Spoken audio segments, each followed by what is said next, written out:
وَلْتَكُن مِّنكُمْ أُمَّةٌ يَدْعُونَ إِلَى الْخَيْرِ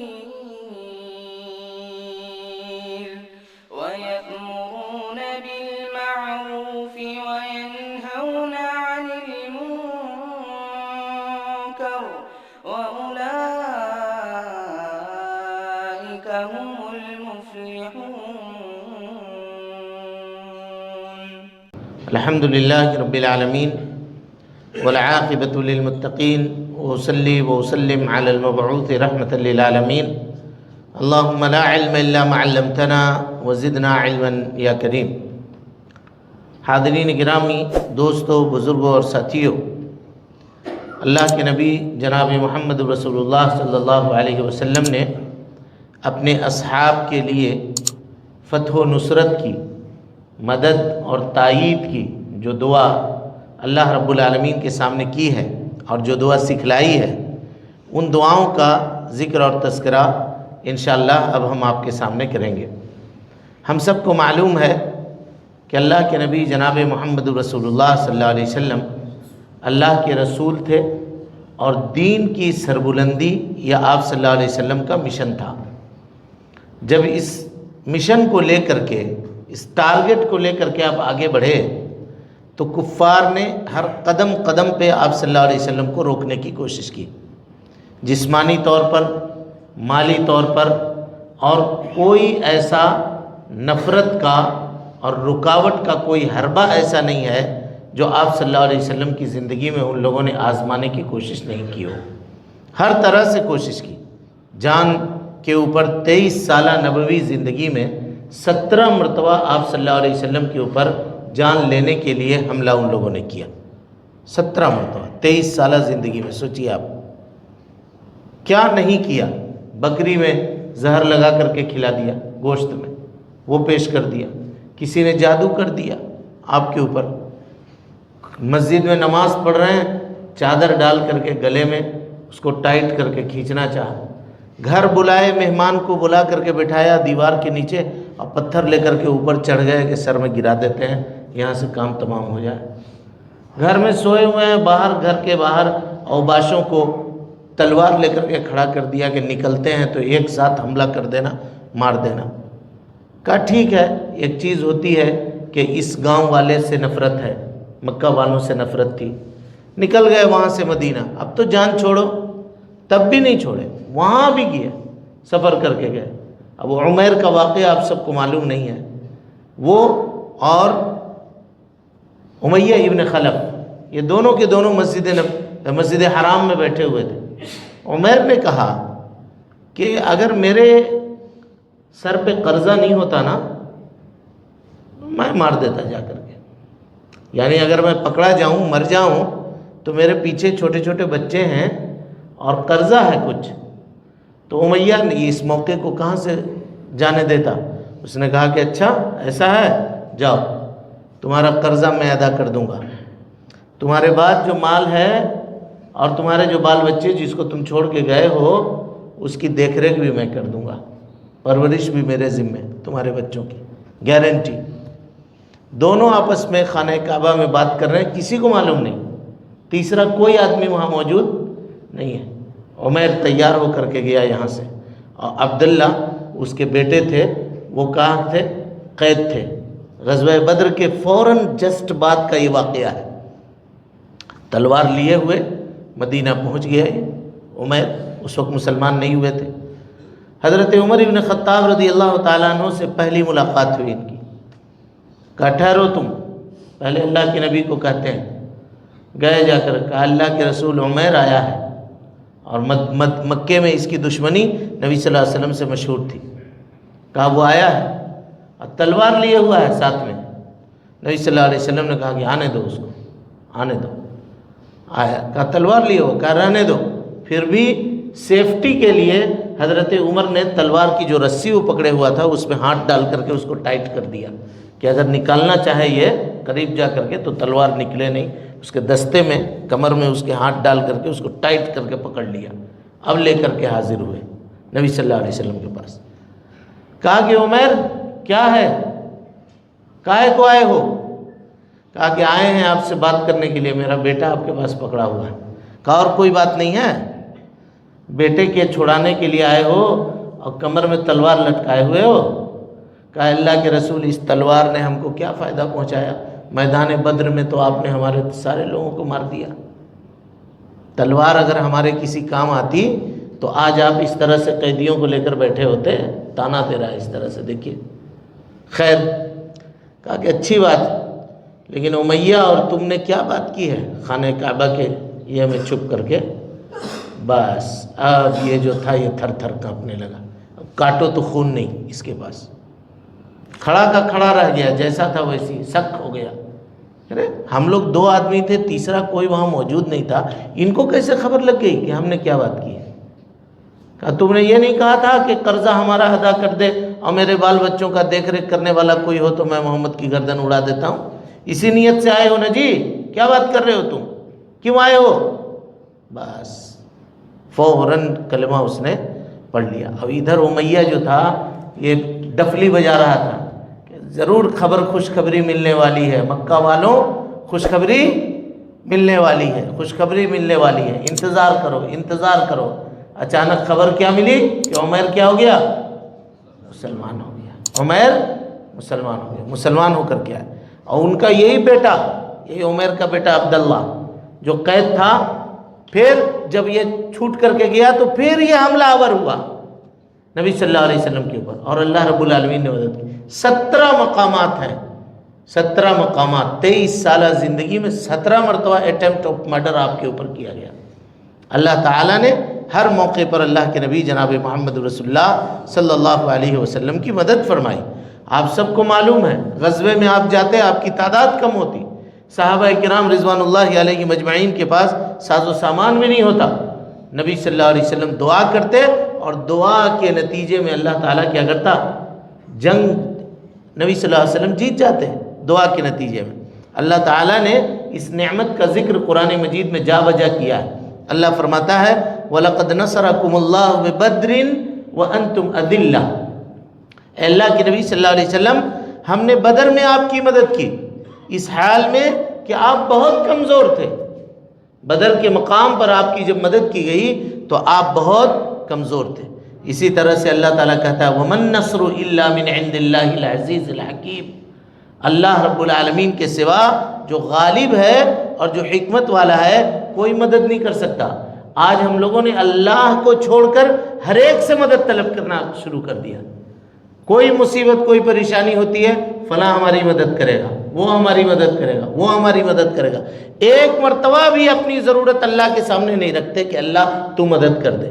دوسروں پہ ظاہری اسباب کے اوپر ہمارا بھروسہ ٹکا ہوا ہے، اس کی مدد آئے گی، اس کی مدد آئے گی، کسی کی مدد کارگر نہیں ہو سکتی ہے جب تک اللہ رب العالمین کی اجازت نہ ہو، اللہ تعالیٰ کی مدد اس میں شامل حال نہیں ہو۔ اس کی ایک مثال آپ لیجئے، غزوہ خندق، مسلمانوں کی کیسی قسم پرسی کی عالم تھی۔ اس سے پہلے آپ درس میں سن چکے ہیں کہ لوگ پتھر باندھ باندھ کر کے کام کر رہے تھے، اور جس کو کھانے کو نہیں ہو، جو پیٹ میں پتھر باندھ کر کے پھاوڑا چلا رہے ہوں، وہ میدان جنگ میں کیا لڑیں گے، کیسے لڑیں گے؟ اور میدان جنگ میں تلوار نہیں ہمتیں لڑا کرتی ہیں۔ آپ سب کو معلوم ہے ادھر سامنے خندق ہے، صحابہ یہاں ہیں، بال بچے سب پیچھے ہیں، اس کے پیچھے یہودی قبیلہ ہے بنو قریظہ، سمجھ رہے ہیں؟ اگر دشمن پیچھے سے آئے اور بنو قریظہ والے اگر بغاوت کر دیں تو بال بچے میں سے کوئی نہیں بچے گا۔ عورتیں کیا مقابلہ کریں گی دشمنوں کا؟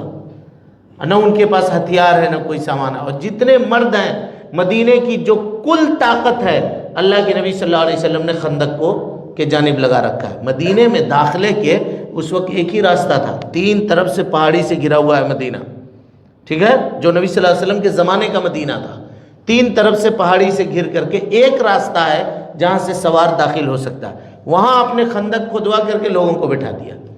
پتہ چلا کہ قریظہ والوں نے بغاوت کر دی ہے، پیچھے سے دشمنوں کو آنے کا موقع دے دیا ہے۔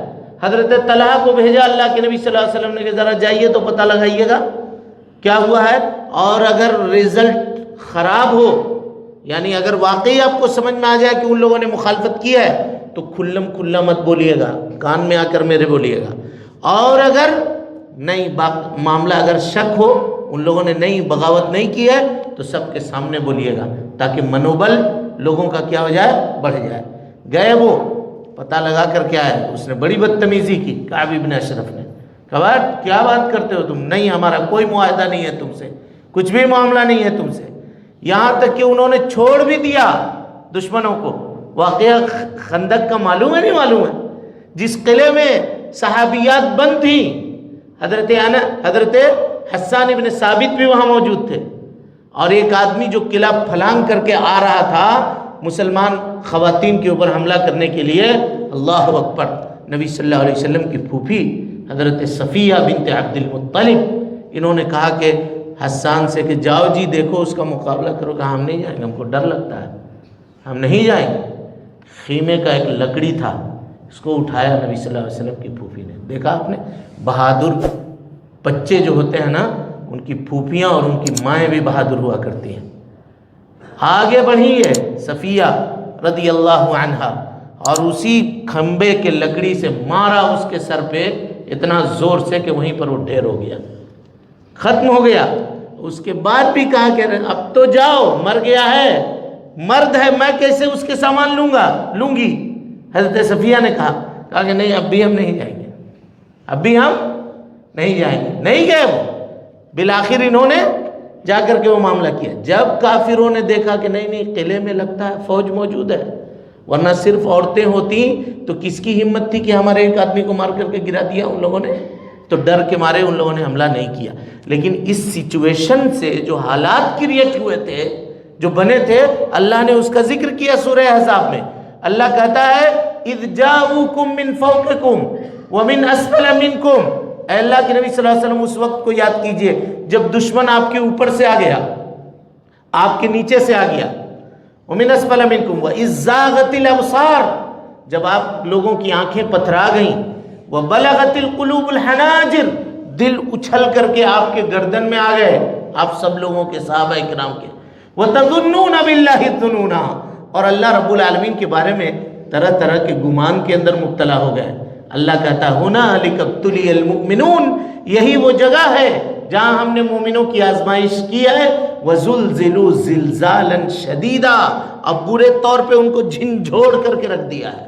جب اللہ کہہ رہا ہے کہ ہم نے ان کو جھنجھوڑ دیا ہے تو کیا کیفیت ہوگی آپ سوچ لیجئے، آپ اندازہ لگائیے نا اس وقت کی، کہ کوئی آدمی یہاں کام کر رہا ہے، بیوی بال بچے پیچھے کھڑے ہیں، تو کتنا فکر ہوگا اس کو، کتنی فکر ہوگی، کس قدر پریشانی ہوگی کہ پتہ نہیں کیا ہو رہا ہوگا، پتہ نہیں کیا معاملہ ہو رہا ہوگا، بچوں سے اب ملاقات ہوگی یا نہیں ہوگی، اب منہ دیکھ سکیں گے یا نہیں دیکھ سکیں گے ایک دوسرے کا، یہ خیالات ہو۔ اس وقت کے موقع پر اللہ تعالیٰ کیا کہہ رہا ہے، دیکھیے وَرَدَّ اللَّهُ الَّذِينَ كَفَرُوا بِغَيْظِهِمْ، اللہ رب العالمین نے کافروں کو ان کے غصے کے ساتھ ان کو واپس کر دیا۔ لَمْ يَنَالُوا خَيْرًا، ایک بھی خیر وہ حاصل نہیں کر سکے تم سے، ایک بھی خیر حاصل نہ کر سکے۔ وَكَفَى اللَّهُ الْمُؤْمِنِينَ الْقِتَالَ، اور اللہ تعالیٰ مومنوں کی جانب سے قتال کے لیے کافی ہو گیا، یعنی لڑائی کی بھی ضرورت نہیں پڑی، لڑائی کی بھی ضرورت نہیں پڑی۔ اللہ تعالیٰ نے اس طرح سے تیز و تند آندھی چلائی رات کے بعد کہ بس ان کے قدم اکھڑ گئے، ان کے خیمے اکھڑ گئے، جو ڈیگ وغیرہ چڑھاتے تھے کھانا بنانے کے لیے وہ سب پلٹی ہو گیا، چولہے بجھ گئے، ٹھنڈا، اتنا ٹھنڈ ہوا کہ باہر نکلے تو ان کی کمر اکڑ گئی۔ کہا کہ لڑنے کے لیے ہم لوگوں نے غلط موسم چوز کیا ہے، بھاگو، سامان لپیٹو سپیٹو اور نکل کے وہاں سے بھاگ گئے۔ تب اس پہاڑی کے اوپر، سلعہ پہاڑی کے اوپر کھڑے ہو کر کے نبی صلی اللہ علیہ وسلم نے کہا تھا کہ اب نہیں، اب ان کی ہمت نہیں ہوگی کہ یہاں آ کر کے حملہ کریں گے، اب ہم جائیں گے ان سے مقابلہ کرنے کے لیے، اب ہم جائیں گے۔ اور اس کے بعد آپ نے اس موقع کو غنیمت جان کر کے اس کے ارد گرد بنو قریظہ اور یہ سب کے معاملے کو درست کیا، داخلی جو دشمن تھے ان کو سیدھا کیا، مدینے کو چاروں طرف سے محفوظ کر دیا، اس کے بعد خیبر کا معاملہ کر لیا، سب کرنے کے بعد فتح مکہ کے لیے آپ نے تیاری شروع کیا اور چڑھائی کر دیا۔ تو یہ سب سمیکرن ہیں جو اللہ رب العالمین کے مدد کے بغیر ممکن نہیں تھے۔ غزوہ حنین فتح مکہ کے بعد ہوا ہے۔ صحابہ کرام میں سے چند لوگوں نے یہ کہا کہ جب ہم تھوڑے تھے تب تو ان لوگوں نے ہمارے سامنے ٹکنے کی جرت نہیں کی، آج تو اتنی بڑی تعداد ہے ہماری، کون ہمارا مقابلہ کرے گا؟ اللہ کے نبی صلی اللہ علیہ وسلم کو یہ بات پسند نہیں آئی. آپ نے کیا کہا؟ اللہم بک احاول، اے اللہ رب العالمین تیرے ہی سہارے ہم کوشش کرتے ہیں. وبک اصول، اے اللہ تیرے ہی سہارے ہم حملہ کرتے ہیں. وبک اقاتل، اے اللہ رب العالمین تیرے ہی سہارے ہم جنگ کرتے ہیں. ہمارے پاس کوئی طاقت اور قوت نہیں ہے، اور طاقت اور قوت جن کے پاس ہے ان کا تو کچھ نہیں ہو سکا، تو ہم طاقت و قوت سے کیا کر سکیں گے؟ اسی لیے اللہ کے نبی صلی اللہ علیہ وسلم ایک دعا پڑھا کرتے تھے. اور آج کل کے اس موقع پر جہاں چاروں طرف سے باطل کا یلغار ہے، ہر کوئی ڈراتا ہے، ہر کوئی دھمکاتا ہے، ہر کوئی کچھ نہ کچھ کہتا ہے، ایسے اس موقع پر یہ دعا بڑی کارگر ثابت ہوگی. اور یہ دعا یاد کیجئے ہم میں کا ہر آدمی. دیکھیے دعا آپ صلی اللہ علیہ وسلم کیا کرتے تھے. اللہم اعنی ولا تعن علی، اے اللہ رب العالمین تو میری مدد فرما اور میرے خلاف کسی کی مدد مت فرما. یعنی میری مدد کر اور میرے خلاف جو سازش کر رہا ہے اے اللہ تعالیٰ تو اس کی مدد مت فرما. آج بھی لوگ پریشان ہیں نا، کاروبار میں میرے سے ٹسل رکھتا ہے، فلاں جگہ میرے سے دشمنی رکھتا ہے، اس کام میں میرے روڑے اٹکاتا ہے، وہاں میرے ساتھ ایسا کرتا ہے. یہ دعا آدمی کر سکتا ہے. کہا اے اللہ میری مدد کر، میرے خلاف مدد مت کر. وانصرنی ولا تنصر علی، اے اللہ میری مدد کر، میرے خلاف تو کسی کی مدد مت کر. وانصرنی ولا تنصر علی. وامکر لی ولا تمکر علی، اے اللہ رب العالمین میرے لیے تدبیر کر، میرے خلاف کسی کو تدبیر کا موقع نہ دے. میرے خلاف کوئی آدمی تدبیر کرے، چال چلے، اے اللہ تو اس کا موقع مت دے. وحدنی، اے اللہ تو مجھے ہدایت دے دے. ویسر الہدی الی، اور ہدایت کو میرے لیے آسان کر دے. ایک تو یہ ہے کہ ہدایت دے دے، لیکن ہدایت پہ قائم رہنا یہ آسان نہیں ہو. کلمہ پڑھ لیا ہم لوگوں نے، لیکن کلمے کے تقاضوں کو پورا کرنا یہ آسان نہیں رہا. نماز نہیں پڑھتے ہیں اور دوسرے اعمال انجام نہیں دیتے ہیں، تو صرف لا الہ الا اللہ کہہ کر کے ہدایت کے کام اگر نہیں کریں گے تو کوئی فائدہ مند ہے؟ اس سے کوئی فائدہ نہیں ہے. کہا ویسر لی وحدنی ویسر الہدی الی وانصرنی علی من بغی علی، اے اللہ جو میرے اوپر ظلم کر رہا ہو، اے اللہ اس کے خلاف اس کے اوپر تو میری مدد فرما دے. یعنی ظالم کو ہرا دے اور میں مظلوم ہوں تو اللہ تعالیٰ تو میرا حق دلا دے. رب اجعلنی لک شکارا، اے اللہ تو مجھے اپنا کثرت سے شکریہ ادا کرنے والا بندہ بنا لے. لک ذکارا، کثرت سے ذکر کرنے والا بندہ بنا لے. لک رہابا، اے اللہ رب العالمین بہت زیادہ ڈرنے والا بندہ بنا دے. لک مطواعا، اے اللہ رب العالمین اپنا تابع فرمان بنا لے. الیک مخبتا، اے اللہ رب العالمین ہم تجھی سے خوف کھائیں. لک اواہا منیبا، اے اللہ تیرے سامنے الحاح کرنے والے ہوں اور منیب ہوں، توبہ کرنے والے ہوں. زندگی میں اگر کوئی غلطی ہو جائے تو توبہ کرنے والے ہوں. اور اس کے بعد کہا رب تقبل توبتی، اے اللہ میرے توبہ کو قبول فرما لے. واغسل حوبتی، میرے گناہوں سے ہم کو دھو دے. اللہ اکبر، توبہ قبول کر لے اور گناہوں سے دھو دے. وَأَجِبْ دعوتی، میری دعاؤں کو قبول فرما لے. کتنی جامع دعا ہے دیکھیے، کوئی پہلو کو نہیں چھوڑا، زندگی کے کسی پہلو کو نہیں چھوڑا. کہا وَأَجِبْ دعوتی وَثَبِّتْ حُجَّتِي، اگر ہم کہیں بات کریں تو میری بات اوپر رہے. حجت میری زبان میں وہ معاملہ پیدا کر کہ اگر کسی سے ہم بات کریں، یعنی ٹاک ہو، ٹیبل ٹاک کریں یا مباحثہ کریں، بحث کریں، تو وہاں بھی ہم جیتیں. وثبت حجتی وہد قلبی، اے اللہ میرے دل کی ہدایت کر دے. وسدد لسانی، میری زبان درست کر دے. وسدد لسانی، میری زبان درست کر دے. واسلل سخیمت قلبی، اور اے اللہ رب العالمین میرے دل سے کینہ، بغض، حسد، عداوت اور اس طرح کی جتنی بیماریاں اور برائیاں دلوں کو لگنے والی ہیں، اے اللہ رب العالمین اس برائی سے ہم کو، ہمارے دل کو تو پاک کر دے. کتنی جامع دعا ہے دیکھیے. یہ دعا 2-3 سطر کی دعا ہے. ہر آدمی کو چاہیے کہ اس کو یاد کرے اور کثرت سے پڑھے. اللہ رب العالمین سے مانگے. دنیا اور آخرت کی تمام بھلائیوں کو اللہ نے اس کے اندر جمع کر دیا. شکر اللہ کے نبی صلی اللہ علیہ وسلم نے جمع کر دیا. کثرت کا آدمی شکریہ ادا کرے گا، اللہ کا ذکر کرنے والا ہوگا تو اللہ تعالیٰ کی مدد اس کے ساتھ ہوگی یا نہیں ہوگی؟ ضرور ہوگی میرے بھائیو، یقیناً ہوگی. اور اللہ تعالیٰ کی مدد ہوئی ہے. اب کس طرح سے مدد ہوئی. اب اگر یہ دعا پڑھتے، ذرا سا مکمل کرتے ہیں، یہ دعا پڑھتے اور اگر کبھی دشمن کا خوف ہوتا تو اس کے ساتھ اضافہ کرتے تھے. آپ کیا کرتے تھے؟ اللہم انا نجعلک فی نحورہم ونعوذ بک من شرورہم. اے اللہ رب العالمین، ہم تجھ کو ان دشمنوں کے مقابلے میں پیش کرتے ہیں اور ان کی برائیوں سے تیری پناہ چاہتے ہیں. اے اللہ میرا جو دشمن ہے، ہم اپنے آپ کو اس کے سامنے پیش نہیں کر رہے، ہم تجھ کو پیش کر رہے ہیں. تو مقابلہ کر میرے دشمنوں سے. اور جب غزوہ کرتے، لڑائی کے لیے جاتے تو کہتے اللہم انت عضدی. اے اللہ رب العالمین تو میرا دست و بازو ہے، تو میرا دست و بازو ہے. وانت نصیری، تو ہی میرا مددگار و معاون ہے. وبک اقاتل. اے اللہ رب العالمین ہم تیرے ہی سہارے تو لڑائی کرتے ہیں، تیرے راستے میں جہاد کرتے ہیں، جنگ کرتے ہیں. کہ یہ دعا اللہ کے نبی صلی اللہ علیہ وسلم کیا کرتے تھے. آج بھی ان دعاؤں کی کتنی ضرورت ہماری زندگی کے اندر ہے، اس کو آپ سمجھیے. اس کو یاد کرے آدمی، خود یاد کرے، اپنے بال بچوں کو یاد کروائے. ہم لوگ ٹرک بتاتے ہیں ایسا کرنا ایسا کرنا، لیکن یہ دعائیں یاد نہیں کرواتے ہیں. اگر اس کو یاد کروا دیا جائے تو دنیا اور آخرت کی بھلائی کے لیے ہم سب کے لیے کیا ہوگا؟ کافی ہوگا. اور اس کے بعد اللہ نے کیسے مدد کی ہے نبی صلی اللہ علیہ وسلم کی، ایک ایک جنگ کا ذکر کر کے، اور وہاں جو آپ نے دعائیں مانگی ہیں ان دعاؤں کا تذکرہ ہم آگے کی مجلسوں میں آپ کے سامنے کریں گے. رب العالمین سے دعا ہے کہ اللہ تعالی ہمیں اور آپ کو حسن عمل کی توفیق دے، ہم سب کی اصلاح فرمائے، نیکیوں کو قبول کرے، سیئات سے درگزر فرمائے.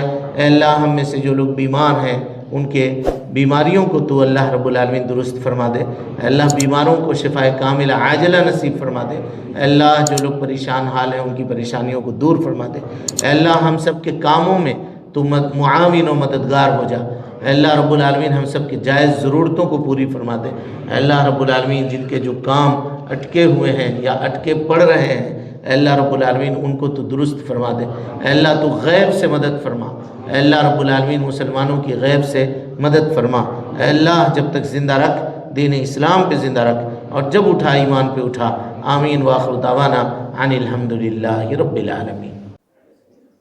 محترم سامعین و ناظرین، آپ تمام حضرات سے گزارش ہے کہ مرکزی جامع مسجد کے خطبات اور دروس کو اگر آپ سننا چاہتے ہیں تو اس چینل کو آپ لائک کریں، اس کو سبسکرائب کریں اور اس کو لوگوں تک پھیلانے کی کوشش کریں. اللہ رب العالمین ہم سب کی نیکیوں کو قبول کرے. وجزاکم اللہ خیرا.